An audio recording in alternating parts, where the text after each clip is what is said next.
Hello friends, welcome to I exam B. I am Sushil Ragade, ex manager Reserve Bank of India. SEBI grade A का short notification आ गया है।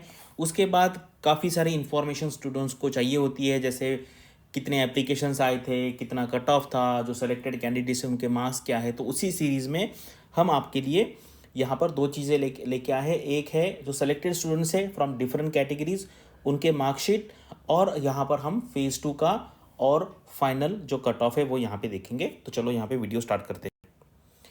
तो ये हमारे result से आप सबको पता होगा। और अभी अभी हमने ना सीबी के लिए, ग्रेड ए जनरलिस्ट के लिए ब्रिज क्लासेस स्टार्ट की है और इसका बहुत अच्छा फीडबैक मिला है। अगर आपको वो देखना है तो आप टेलीग्राम चैनल मेरा ज्वाइन कीजिए, और अगर ब्रिज क्लासेस के बारे में आपको इन्फॉर्मेशन चाहिए तो आप यहाँ पे कॉल करके पूछ सकते हैं। ब्रिज क्लासेस मतलब क्या होती है कि जो नॉन कॉमर्स स्टूडेंट्स होते हैं उनको हम कॉमर्स स्टूडेंट है उनके लेवल के लाने के लिए उनका जो बेसिक है वो अच्छा यहाँ पे हम समझाते हैं। ठीक है, तो वो मतलब होता है सीबी यहाँ पर अगर आप देखेंगे लीगल में है या आईटी में है, जनरल में है, हमारे काफ़ी अच्छे यहाँ पे सिलेक्शंस है और हम नंबर 1 इंस्टीट्यूट है for all regulatory body organisations.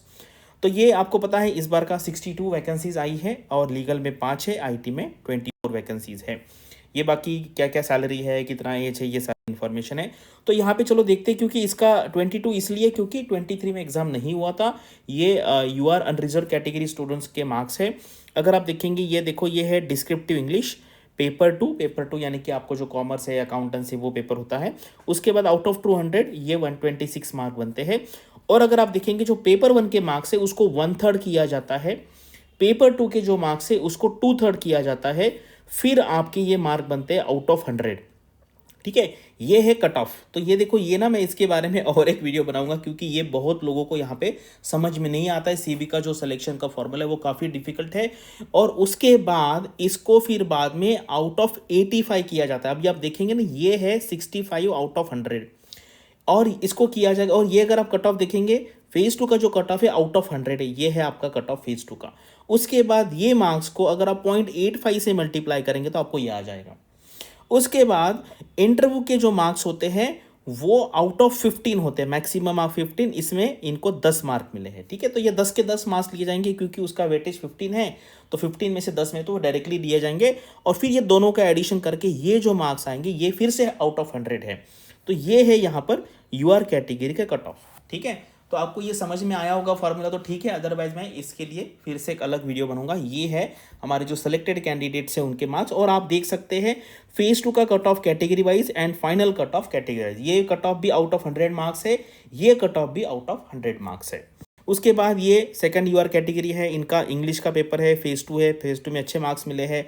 या आउट ऑफ टोटल हुआ है 200, फिर इसको 1/3 कन्वर्ट किया है। आपको पता है इसका वेटेज 1/3 है, इसका वेटेज 2/3 है, और ये 70 मार्क्स हो गए, ये हो गए फेज 2 के marks.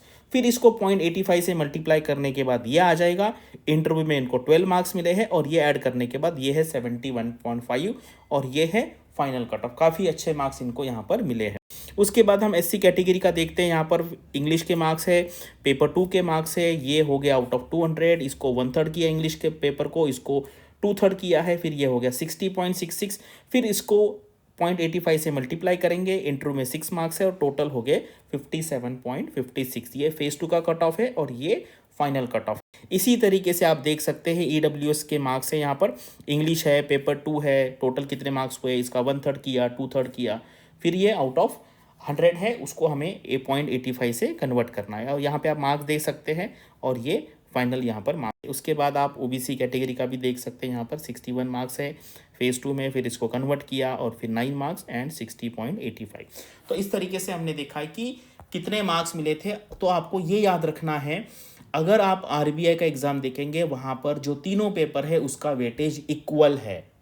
Correct, 100 marks English, 100 mark ESI, 100 finance. यहाँ पर ऐसा नहीं है, इसलिए आपको यहाँ पर फोकस करना है। लेकिन इसका मतलब ये नहीं कि यहाँ पे निगलेक्ट करना है। करेक्ट, क्योंकि मान लीजिए यहाँ पर 100 में से किसी को आप यहाँ पे पकड़ो कि 60 मार्क्स मिलते हैं और किसी को 50 मार्क्स मिलते हैं। ठीक है, तो ये कैलकुलेशन के लिए ना हम यहाँ पे इसको 51 पकड़ते, क्योंकि वो 1/3 करने में आसानी होगी। ठीक है, फिर इनका कितना हो जाएगा, ये 60 का हो जाएगा 20, और ये 51 का हो जाएगा 17। ठीक है, तो देखो यहाँ पे 3 मार्क का फर्क पड़ेगा।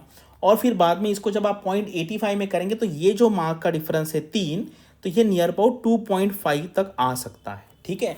और आपको पता है लोगों का 0.5 से मिस होता है, यानी कि ऐसा नहीं है, ये हम सब लोग जानते हैं कि फेज 2 का वेटेज ज़्यादा है, डबल वेटेज, लेकिन इसको निगलेक्ट नहीं करना है, इसकी प्रैक्टिस आपको करनी है। कम से कम 5 पेपर आपको फुल लेंथ सॉल्व करने हैं, तभी आपका जो स्कोर है 62-65 के आसपास आएगा। उतना स्कोर लाना ज़रूरी है। आपने देखा होगा इंग्लिश में कंसिस्टेंट मार्क है सब लोगों को, तो इंग्लिश का भी उतना ही इंपॉर्टेंस है फाइनल सेशन में। तो अगर आपको अभी काफ़ी सारे स्टूडेंट्स हैं, उनका फीडबैक आता है कि iXMB का जो कंटेंट है वो क्रिस्प कंटेंट है। इसका मतलब क्या है, आपका जो प्रिपरेशन है वो 50% फास्टर वे में होता है, आपका टाइम सेव होता है, उस एक्स्ट्रा एडिशनल टाइम में आप रिवीजन कर सकते हैं। और अगर आपको इसके बारे में और कोई क्वेश्चन है तो आप पूछ सकते हैं। Thank you for watching this video and all the best for your studies and upcoming examinations.